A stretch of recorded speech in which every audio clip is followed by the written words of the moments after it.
Hello दोस्तों, AC PCB repair की YouTube channel पे आपका फिर से स्वागत है। तो दोस्तों, आज की वीडियो में हम बात करेंगे हमारे पास जो पीसीबी है वो इन्वर्टर जो कि हमारे विंडो एसी होते हैं, विंडो एसी की ये पीसीबी है जो कि इन्वर्टर पीसीबी है। तो अभी इसके अंदर जो प्रॉब्लम है, सबसे पहले मैं आपको दिखाता हूँ किस तरीके की दिक्कत इसके अंदर देखने के लिए मिल रही है। क्योंकि काफी सारे टेक्नीशियन को क्या होता है कि इन्वर्टर एसी की जो पीसीबी होती है उसको रिपेयर करने में सबसे ज्यादा दिक्कत आती है। और एसी में सबसे ज्यादा दिक्कत इस तरीके की प्रॉब्लम आपको बहुत देखने के लिए मिलेगी। पीसीबी में अलग अलग तरीके के एरर आते हैं, लेकिन रिपेयर करने में प्रॉब्लम आती है। काफी सारे टेक्नीशियन इसके चक्कर में परेशान रहते हैं। तो इसको रिपेयर करने की कोशिश करेंगे और देखते हैं किस तरीके से हम इसको रिपेयर करेंगे। अगर आप भी एसी पीसीबी रिपेयर की ट्रेनिंग लेना चाहते हैं तो ऊपर दिए गए आई बटन पे आप क्लिक कर सकते हैं, ताकि आपको कंप्लीट डिटेल मिल जाए किस तरीके से आप ट्रेनिंग को ज्वाइन कर सकते हैं। हमारी कंप्लीट प्रैक्टिकली ट्रेनिंग होती है हमारे सर्विस सेंटर में। तो चलिए स्टार्ट करते हैं। सबसे पहले हम यहाँ पे पावर लगाते हैं, और अगर आप यहाँ पे देखेंगे तो ये पीसीबी हमारी स्टार्ट हो चुकी है। ये हमारे पास जो पीसीबी है वो एक टेक्नीशियन से आई हुई है। लेकिन अगर आप इसके अंदर देखेंगे तो यहाँ पे अगर आप देखेंगे तो इसके अंदर कुछ लाइट है जो कि अभी हमारे को ब्लिंकिंग शो कर रही है। यहाँ पे आप ये देख सकते हैं, यहाँ पे किस तरीके से लाइट हमारे को ब्लिंकिंग शो कर रही है।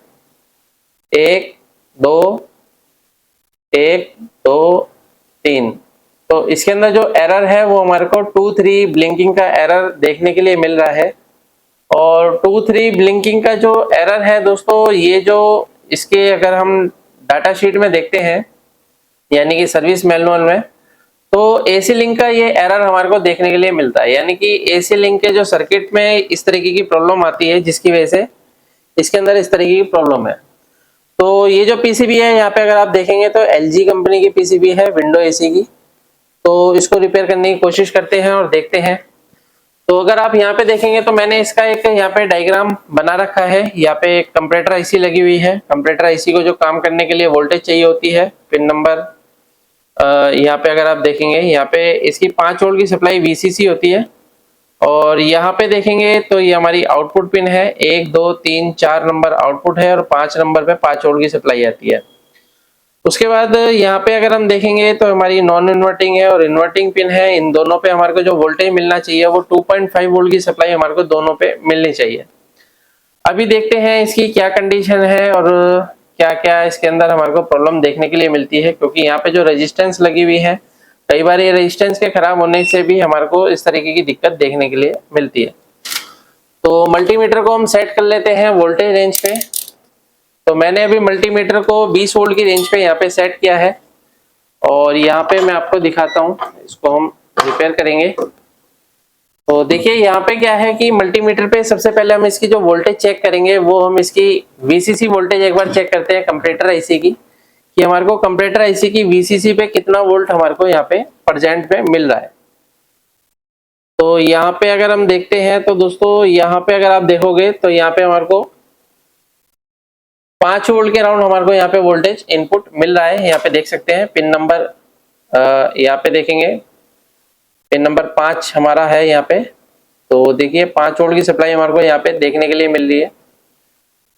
उसके बाद पिन नंबर 2 जो होती है उसकी ग्राउंड होती है, और इसकी पिन नंबर 1 2 3 4 नंबर पिन पे अगर हम यहाँ पे देखते हैं तो यहाँ पे हमारे को 3.16 वोल्टेज हमारे को यहाँ पे देखने के लिए मिल रहा है। लेकिन ये जो वोल्टेज है वो गलत है, यानी कि ये वोल्टेज हमारे को ज्यादा वोल्टेज देखने के लिए मिल रहा है।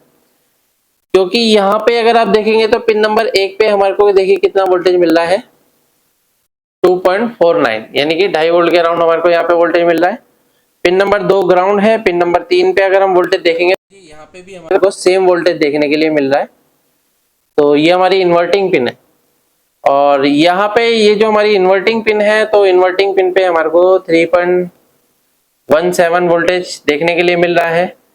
और यहाँ पे अगर मैं देखता हूँ तो इसके आउटपुट पिन पे हमारे को क्या वोल्टेज मिल रहा है, ये भी हमारे को 3 वोल्ट की सप्लाई देखने के लिए मिल रही है। तो अभी क्या है कि यहाँ पे भी हमारे को 2.5 वोल्ट की सप्लाई जो है वो यहाँ पे मिलनी चाहिए, जिसकी वजह से क्या है कि हमारी जो माइक्रो प्रोसेसर है, यानी कि यहाँ पे जो एमसीयू लगा हुआ है, उस वोल्टेज को प्रॉपर तरीके से नहीं कर पाता है। क्योंकि ये जो वोल्टेज है ये सफिशिएंट नहीं है, यानी कि ये क्या है उससे ज्यादा वोल्टेज है। तो यहाँ पे जो वोल्टेज मिलना चाहिए 2.5 के अराउंड वोल्टेज आना चाहिए। तो अभी क्या है कि ऐसा लग रहा है कि हमारी जो कंपैरेटर आईसी है इसकी दिक्कत भी होती है, जिसकी वजह से इस तरीके की दिक्कत हमारे को देखने के लिए मिल रही है। तो सबसे पहले हम इस कंपैरेटर आईसी को रिप्लेस करेंगे, क्योंकि ये जो कंपैरेटर आईसी है यहाँ पे अगर मैं देखता हूँ,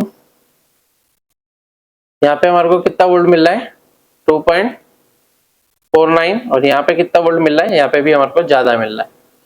तो चलिए इसको रिप्लेस करके देखते हैं और फिर हम इसकी वोल्टेज दोबारा से चेक करेंगे। तो यहाँ पे मैं इसको निकाल देता हूँ, और निकालने के बाद अभी क्या है कि ये जो कंपैरेटर आईसी है ये मेरे को दूसरी पीसीबी से निकालनी पड़ेगी। तो ये पीसीबी ले लेते हैं, हमारे पास जो पीसीबी है क्योंकि रिपेयर करने के लिए, हाँ ये पीसीबी तो यही वाली, ये भी एलजी की पीसीबी है, यहाँ पे देख सकते हैं। तो इसके अंदर अगर आप देखोगे तो यहाँ पे हमारा ये सर्किट बना हुआ है, ये हमारा सर्किट बना हुआ है, ये एसी लिंक का सर्किट है। तो सेम रेजिस्टेंस यहाँ पे भी लगी हुई है। तो इसके अंदर क्या है, रेजिस्टेंस थोड़ी पास में लगी हुई है, सेम दो यहाँ पे देखेंगे तो सेम रेजिस्टेंस यहाँ पे भी लगी हुई है। तो इसके अंदर एसी लिंक, यानी कि अगर आप देखोगे तो सर्किट क्या है, सेम ही आपको देखने के लिए मिलेंगे हर कंपनी, मतलब जैसे एलजी है तो एलजी के जितने भी आपके इन्वर्टर पीसीबी आएगी, चाहे वो विंडो की हो चाहे वो स्प्लिट की हो, तो उसके अंदर जो सर्किट है वो हमारे को सिमिलर ही नजर आएंगे, देखने को मिलेंगे। तो इसके अंदर जो आईसी लगी हुई है LM321 जो आईसी है वो इसके अंदर यूज की गई है। तो अभी क्या है, हम इस आईसी को रिप्लेस करते हैं, और रिप्लेस करने के बाद इसकी कंडीशन एक बार चेक करेंगे। तो पहले मैं इसकी आईसी को निकाल लेता हूं और फिर देखते हैं क्या कंडीशन है। तो इसका जो एरर है वो 2-3 टाइम ब्लिंकिंग हमारे को ये शो कर रहा है। तो ये जो एरर है इस चीज का है, AC link error, AC link error है।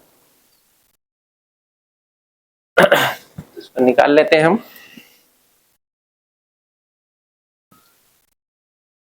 तो जब भी आप काम करते हैं तो आपके हैंड स्किल आपकी अच्छी होनी चाहिए, क्योंकि आईसी को निकालने लगाने के लिए हैंड स्किल की बहुत रिक्वायरमेंट होती है, पता चले कोई दूसरी आईसी हमारी नहीं निकलनी चाहिए। तो ये मैंने कंप्यूटर आईसी को निकाल दिया है, और मैं इसमें से आईसी को निकाल के दूसरे पीसीबी में लगाता हूँ।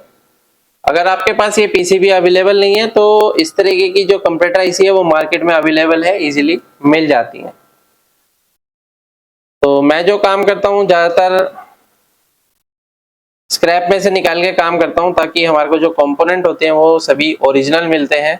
कई बार कुछ आईसियां होती हैं जो कि हम मार्केट से खरीदते हैं लेकिन वो चल नहीं पाती हैं। तो अभी मैं इसको यहाँ पे प्लेस करता हूँ।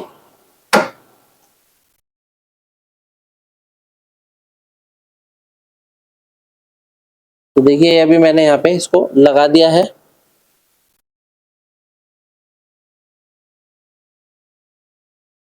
ये देखिए, तो हैंड स्किल हमारी प्रॉपर ओके होनी चाहिए। आप देख सकते हैं किस तरीके से हमने आईसी को रिप्लेस किया है। बाकी बहुत सारी आईसियां हमने इसी तरीके से जब हम रिप्लेस करते हैं तो सबसे ज्यादा जो टेक्नीशियन को दिक्कत आती है रिप्लेस करते टाइम, उसका प्रिंट जल जाता है या प्रिंट खराब हो जाता है।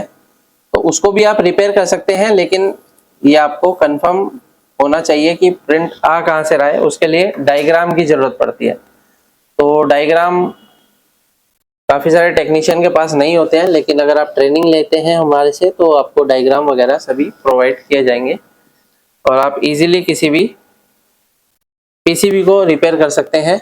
बिना डायग्राम के रिपेयर करना थोड़ा सा मुश्किल होता है।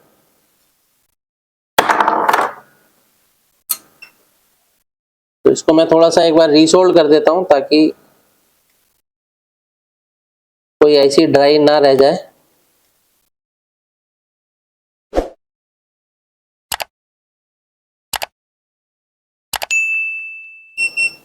दोस्तों देख सकते हैं किस तरीके से हम यहाँ पे काम कर रहे हैं।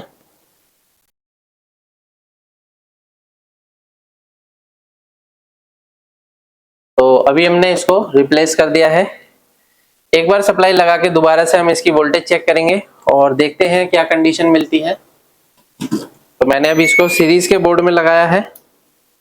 तो सबसे पहले हम इसकी आउटपुट वोल्टेज चेक करेंगे। आउटपुट वोल्टेज पे हमारे को कितना वोल्टेज मिलना चाहिए, देखिए 2.5 वोल्ट की सप्लाई हमारे को मिल रही है। और पहले हमारे को यहाँ पे भी, यानी कि पिन नंबर 3 पे भी हमारे को यहाँ पे जो वोल्टेज मिल रहा था वो 3 वोल्ट के राउंड मिल रहा था। अभी इसको डायरेक्ट लगाओ क्योंकि सीरीज में लगा हुआ है। इसको हम डायरेक्ट लगाएंगे और फिर देखते हैं। देखिए कितना वोल्टेज मिल रहा है हमारा, 2.5 वोल्ट। ठीक है, आउटपुट पे देखते हैं, आउटपुट पे कितना वोल्टेज मिल रहा है हमारे को, 2.4। और अगर आप देखेंगे तो यहाँ पे अगर आप एरर देखते हैं तो एरर पे हमारे को कुछ भी नहीं मिल रहा है। और ये आईसी जो है इस तरीके से जो हमारी लाइट है वो ब्लिंक कर रही है, इसका मतलब ये हमारा कम्युनिकेशन कर रही है। और आप देखेंगे तो ये हमारी आउटडोर की जो मोटर है वो हमारी चल गई है, क्योंकि ये आउटडोर की जो मोटर है 3 फेज की मोटर होती है। तो इसके अंदर अगर आप देखेंगे तो आईपीएम मोटर के लिए अलग से लगा हुआ है। तो यहाँ पे देखेंगे तो मोटर हमारी रनिंग में है और यहाँ पे हमारी जो लाइट है वो बिल्कुल ओके हो चुकी है। तो इसके अंदर जो प्रॉब्लम थी, हमारा जो कंपरेटर आईसी थी वो खराब थी, जिसकी वजह से हमारा एसी लिंक एरर की प्रॉब्लम हमारे को देखने के लिए मिल रही थी। तो इस तरीके से हम किसी भी पीसीबी को रिपेयर कर सकते हैं इजीली।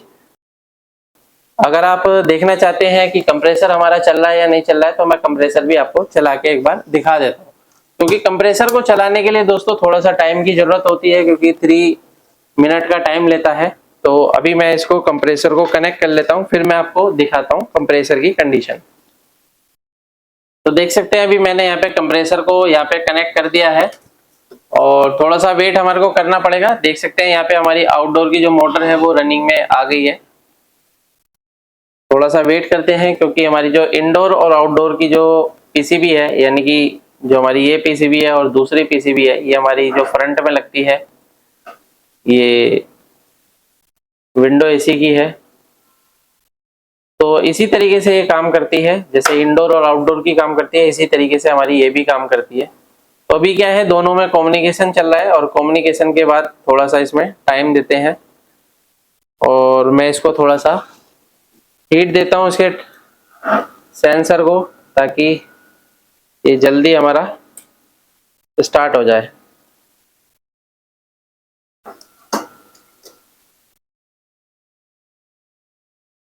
क्योंकि ज्यादातर जो एसी की पीसीबी है वो ऑन होने में 3 मिनट का टाइम लेती है। तो यहाँ पे मैं आपको दिखा देता हूँ एक बार।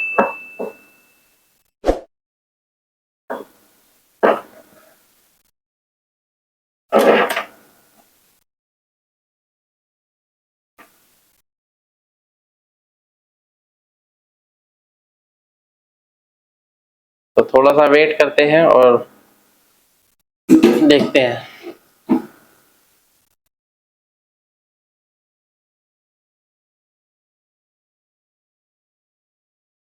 अभी ये हमारी देख सकते हैं यहाँ पे जो लाइट है वो कम्युनिकेशन कर रही है, क्योंकि लाइट इस तरीके से ब्लिंक कर रही है कि कम्युनिकेशन है। क्योंकि जब भी एरर आता है तो ये हमारी 2 टाइम 3 टाइम इस तरीके से ब्लिंक करती है, जैसे कि मैंने आपको पहले दिखाया था। तो वेट करते हैं थोड़ा सा।